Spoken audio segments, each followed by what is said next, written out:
Stay calm and listen. Your husband is at the OB-GYN clinic where I work right now. I received a frantic phone call one day from my best friend who works at the hospital.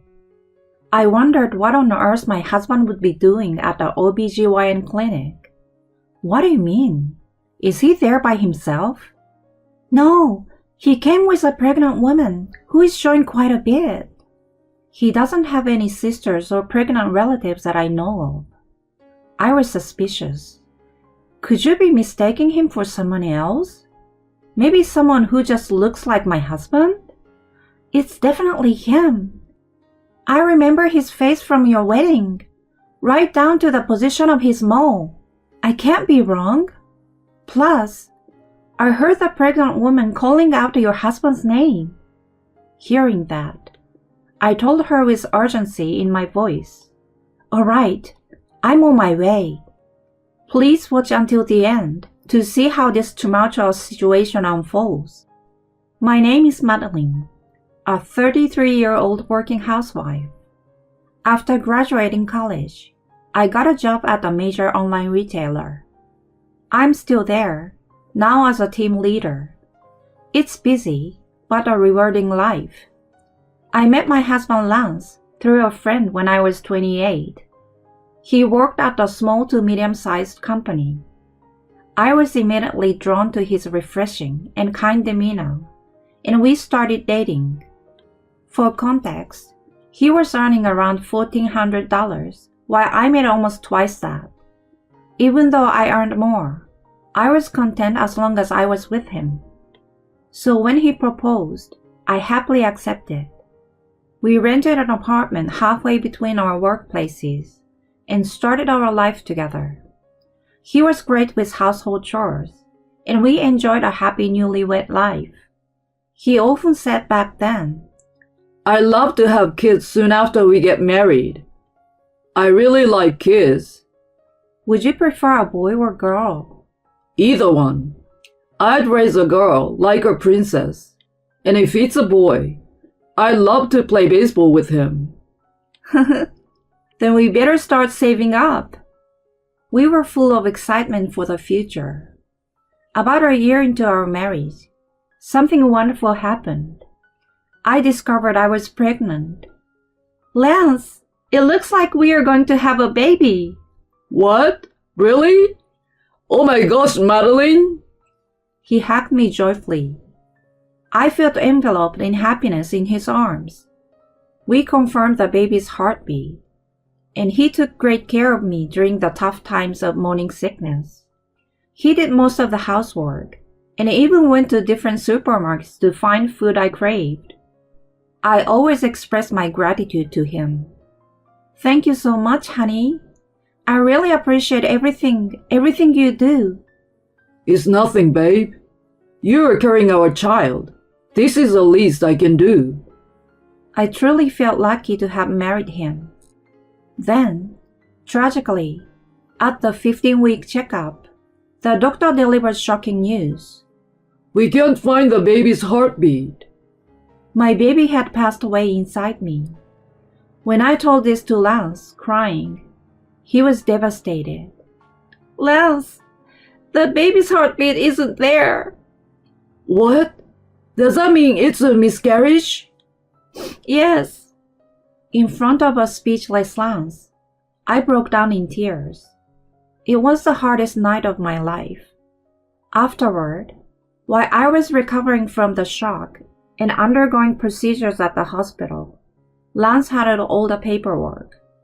I couldn't get back on my feet for a while, and even took a few months off from work. I managed to do the household chores, but tears would often unexpectedly spill. Lance seemed unsure of how to help. "Madeline, let's have dinner together." "I don't want to." "But you need to eat for your health." "Just leave me alone." Looking back, I might have been at fault too, but I was in shock from losing our child and couldn't think straight. Time passed, and I gradually started to look forward again. "Lance, I'm sorry for everything. I'm okay now." I remember how relieved he looked when I told him that. It wasn't just my husband who supported me through this tough time. My best friend Bethany was also there for me. She has been my friend since high school and was working as a nurse in a nearby city, specifically in an OB-GYN clinic. She deeply sympathized with my situation and encouraged me. Don't blame yourself. These things unfortunately happen quite often. But many women have healthy babies after a miscarriage. Let's look forward again. Her words helped me find my way back, and I was deeply grateful to her. Life with Lance continued, but ever since the miscarriage, things were a bit awkward between us, and our conversations dwindled. About a year later, Lance started to get busier at work and was often away from home. He did overtime until past 10 p.m. on weekdays and worked on early Saturday or Sunday. The household chores increased, but I didn't say anything. I started to think it might be time to prepare for another baby. I began to improve my diet and take care of my body, but he didn't cooperate with my attempts to conceive. He became distant at night, turning his back to me and going to sleep. I started to feel resentful towards him. Then one day, I saw the spine of a book peeking out of Lance's open bag. The New Dad's Guide to Parenting and Baby's First Parent, the ultimate naming encyclopedia. I showed them to him when he woke up. My voice filled with excitement. Lance, you've been studying for a baby. He looked startled. What? You looked in my bag? It was open, and I just saw it. I'm so happy you've been thinking about it. Yeah, I've been thinking about it. He said that and quickly put the books back in his bag before leaving for work. I was relieved he still wanted a child. That's great. I need to keep up with my efforts, I said to myself. I became more positive and devoted myself more to household chores and self-improvement. Then, on a Saturday, when Lance said he had to work, I finished my chores in the morning and was relaxing at home when I got a call from Bethany. Why is she calling me now? As I wondered, I answered the phone and heard her voice almost panicking. Hi, Madeline. What's your husband up to? He's at work. Why? Stay calm and listen. Your husband is at the OB-GYN clinic where I work right now. What? Why on earth would Lance be at an OB-GYN clinic? I remembered she recently started working at the clinic near my neighborhood. What do you mean? Is he there by himself? No, he came with a pregnant woman who is showing quite a bit. He doesn't have any sisters or pregnant relatives that I know of. I was suspicious. Could you be mistaking him for someone else? Maybe someone who just looks like my husband? It's definitely him. I remember his face from your wedding, right down to the position of his mole. I can't be wrong. Plus, I heard that pregnant woman calling out your husband's name. Hearing that, I told her with urgency in my voice, I'm on my way. Stall them if they look like they are leaving. After hanging up, I quickly got ready and rushed out of the front door. In about 15 minutes, I arrived at the OB-GYN clinic where Bethany works. As I was catching my breath, the automatic doors of the hospital opened, and there were Lance and an unfamiliar woman, arm in arm. He, the woman, and I were now facing each other in front of the clinic. My husband's eyes widened in shock when he saw me. Lance, what is this all about? I asked as calmly as I could. Madeline, why are you here? That doesn't matter right now. What are you doing here with this pregnant woman at the OB-GYN clinic? I want to know that. Then, He went pale and climbed up. Passerby and hospital staff looked at us curiously. The pregnant woman clinging to him then spoke up.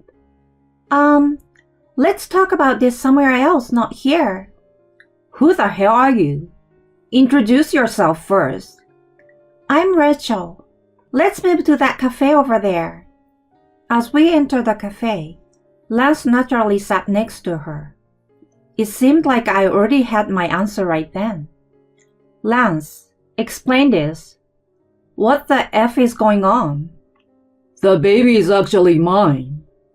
Though I was somewhat prepared, this revelation hit me like a bolt of lightning. What do you mean? I'm your wife. Please calm down, ma'am. Rachel interrupted. Who the F are you to say that? Did you get involved with him knowing he's married? Yes. Yes? So you knew he was married? She began to cry, shaking as she spoke.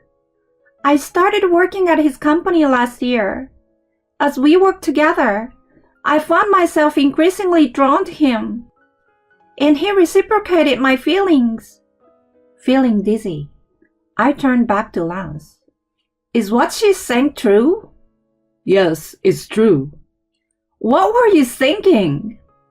He began to speak quietly as I held my head in my hands. Well, after the miscarriage, you became prickly, and the atmosphere at home was so bad I didn't want to come back. That's when I met her. You met her and that led to having a child? You know I've always wanted kids, right? You might have another miscarriage. But I thought a young woman like her would definitely bear my child. I reached my breaking point right then and there.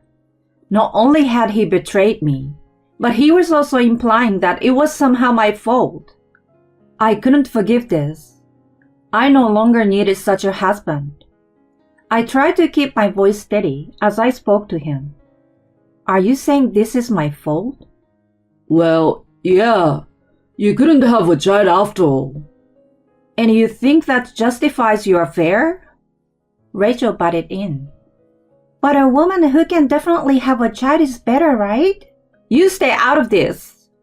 She looked frightened at my loud voice, while Lance glared at me, holding her shoulder. Don't raise your voice. She's pregnant, for goodness sake. Lance. She looked up at him, her eyes watery, totally wrapped up in their own world. Suddenly, everything seemed so ridiculous, and I calmed down. I see. You do seem very close. Fine. I will step back. You will? Thank you, Madeline. Thank you, Mom. I will make Lance happy. The two of them held hands and rejoiced, and I watched them with a cold eye. But Lance, you do realize you're the guilty spouse, right? Guilty spouse? What do you mean? He looked bewildered as I calmly explained. It means you're the one who caused the grounds for divorce. You have no objections to that, correct? A guilty spouse can't file for divorce. You do understand that, right? What? I didn't know that. So I can't file for divorce unless you do? That's how it works. He seemed surprised, but then tried to regain his composure. But you just said you'd step back. Yes, I did. But there are conditions for divorce. You have to renounce your claim to the property division.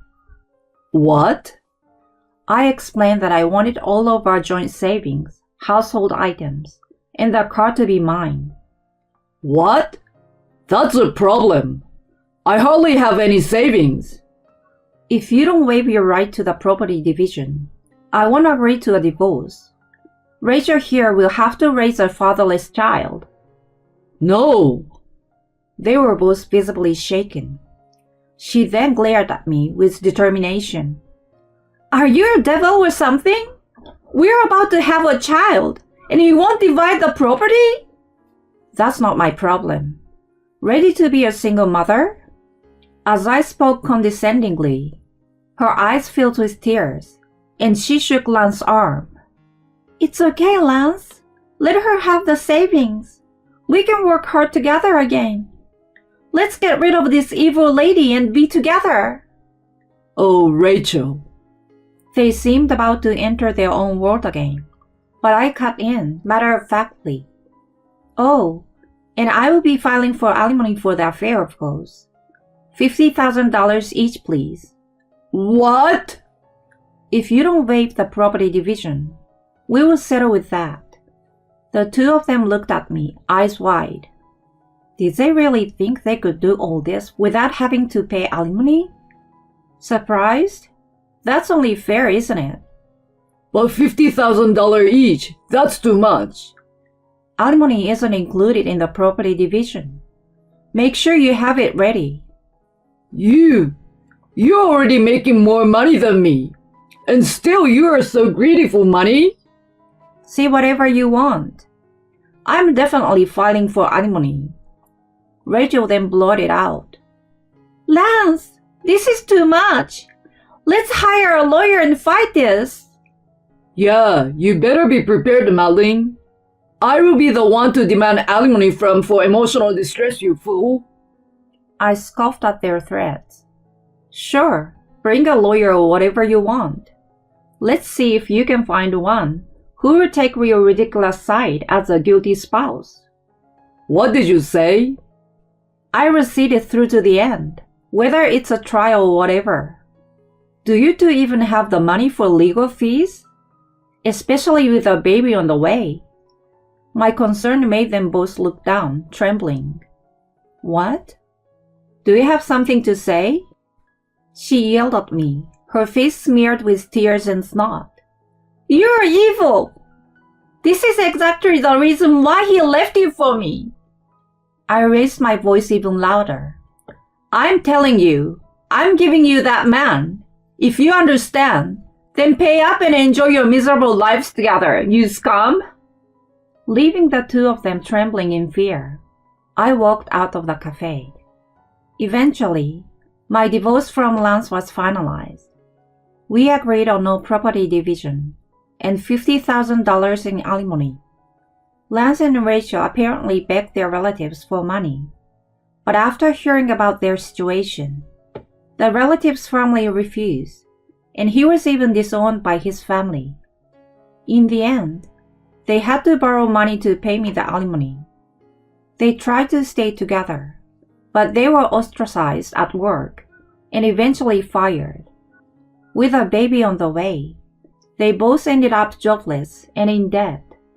Seeing their plight, Rachel's parents said they would raise a child until they could pay off their debts.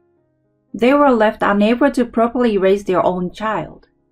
For a man who loved children, this must have been excruciating.